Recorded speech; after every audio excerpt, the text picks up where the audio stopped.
নমস্কাৰ এই বিশেষ অনুষ্ঠানলৈ আপোনালোকক স্বাগতম জনাইছো এই অনুষ্ঠানত আমি অন্বেষণ কৰাৰ চেষ্টা চলাইছো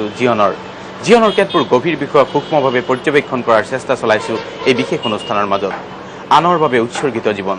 এইখন পৃথিৱীতে এনে অলেখ লোক আছে যিসকলে নিজৰ জীৱনটোক আনৰ নামত উৎসৰ্গা কৰে ঠিক উৎসৰ্গা নহয় আনৰ বাবে সমৰ্পণ কৰে নিজৰ সমস্ত জীৱনৰ সময়ছোৱা তেনে এগৰাকী লোকৰ কথাই প্ৰথমে ক'ব খুজিছো প্ৰথমে চাওক এনে এগৰাকী ব্যক্তিৰ ওপৰতে এক বিশেষ প্ৰতিবেদন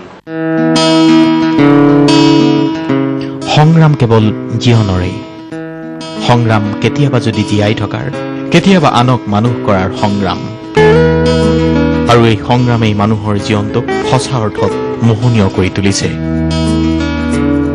ক'ব খুজিছো তিয়কৰ এইগৰাকী যুৱতীৰ কথা নাম দীপামণি বৰা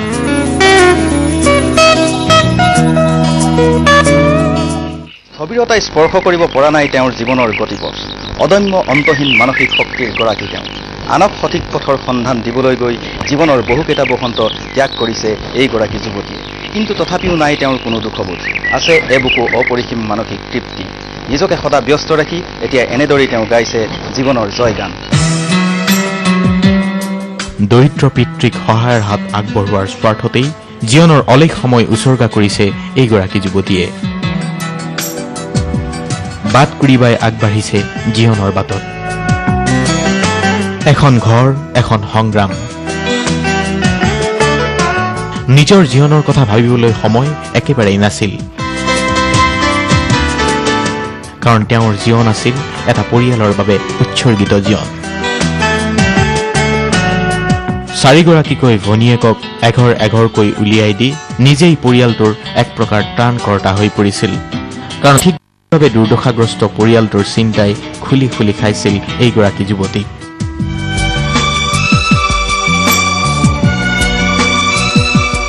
যাৰ বাবে নিজেই ঘৰৰ জ্যেষ্ঠ কন্যা হিচাপে ঘৰখনৰ দায়িত্ব চম্ভালি লৈছিল জলাঞ্জলি দিছিল জীৱনৰ সমস্ত সুখ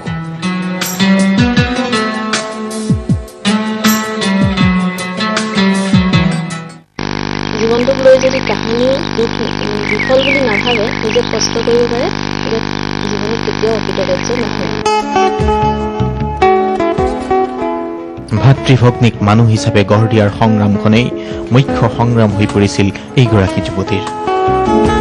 তিয়কৰ কাকজান মহাবিদ্যালয়ৰ পৰা স্নাতক ডিগ্ৰী লাভ কৰাৰ পিছতেই ঘৰখনৰ দায়িত্ব চম্ভালিবলৈ দিয়া হৈছিল দীপামণি বৰা নামৰ এই যুৱতীগৰাকীয়ে দুটাকৈ বিত্তীয় প্ৰতিষ্ঠানৰ এজেঞ্চি গ্ৰহণ কৰি ভাতৃভগ্নীৰ বাবে জীৱনৰ অলেখ সময় অতিবাহিত কৰিছিল এইগৰাকী যুৱতীয়ে কিন্তু জীৱনে জানো এনেকৈয়ে গতি কৰে ইতিমধ্যেই চাৰিগৰাকীকৈ ভগ্নীক বিয়া দিয়াৰ পিছত একমাত্ৰ ভাতৃও এতিয়া সংস্থাপিত মহাৰাষ্ট্ৰৰ এটা ব্যক্তিগত খণ্ডৰ প্ৰতিষ্ঠানত কৰ্মসংস্থাপনৰ সুযোগ পাইছে একমাত্ৰ ভাতৃয়েও অৱস্থাৰ পৰিৱৰ্তন ঘটিছে এখন ঘৰৰ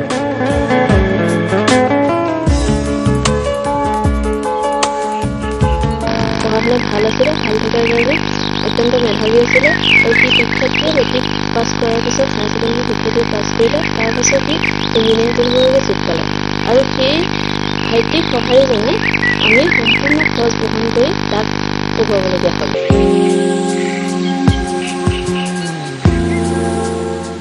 জীৱনৰ কেইবাটাও অনুপম বসন্ত পৰিয়াল আৰু ভাতৃভগ্নীৰ নামত উৎসৰ্গা কৰাৰ পিছত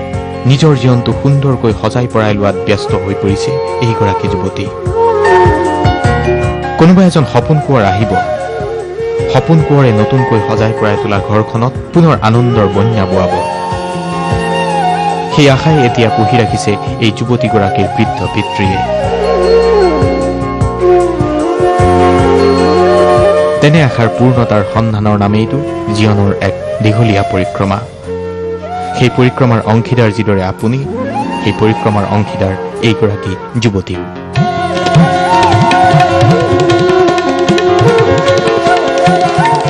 জীৱনৰ নান্দনিক সৌন্দৰ্য এনেকৈ উপভোগ কৰিছে এইখন পৃথিৱীৰ